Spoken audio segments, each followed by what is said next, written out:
Pregnancy is a time of joy and anticipation. But sometimes there can be complications. Two such complications are ectopic pregnancy and molar pregnancy. These conditions are rare, but it's important to understand them. An ectopic pregnancy occurs when a fertilized egg implants outside the uterus, usually in the fallopian tube. This is a serious condition that requires immediate medical attention.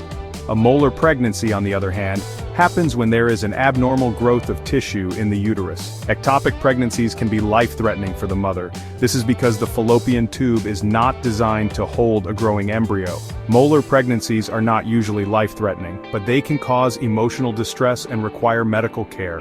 It is important to remember that both ectopic and molar pregnancies are not the fault of the mother. If you are experiencing any unusual symptoms during pregnancy, seek immediate medical attention. Ectopic pregnancies occur due to factors that obstruct or delay the fertilized egg's journey to the uterus. This can be due to damage to the fallopian tubes, inflammation, or scarring from infections or surgeries. Molar pregnancies happen due to a genetic error during fertilization.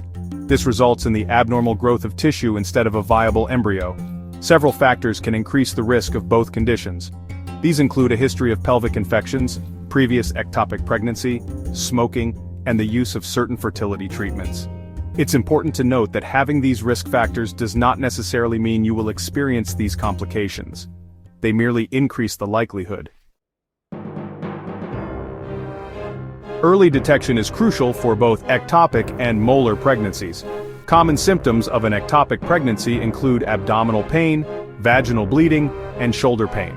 Molar pregnancies often present with vaginal bleeding, severe nausea, and a uterus that is larger than expected for the gestational age. If you experience any of these symptoms, it's vital to consult your doctor immediately. They will conduct a physical examination, pelvic exam, and ultrasound to diagnose the condition. Early diagnosis allows for timely intervention and better management of these conditions, ensuring the best possible outcome for your health. While preventing ectopic or molar pregnancies entirely is not always possible, certain measures can be taken to reduce the risks. These include abstaining from smoking, practicing safe sex to prevent pelvic inflammatory disease, and seeking early treatment for any reproductive health issues. Eating a balanced diet rich in fruits, vegetables, and whole grains, and engaging in regular moderate exercise can promote overall reproductive health. Remember, knowledge is power. Being informed about these conditions empowers you to take control of your reproductive health. By understanding the signs, seeking early diagnosis, and adopting healthy lifestyle choices, you can increase your chances of a healthy and joyful pregnancy journey. For more insightful information on women's health, subscribe to our channel and share this video with your loved ones. Don't forget to like and comment below.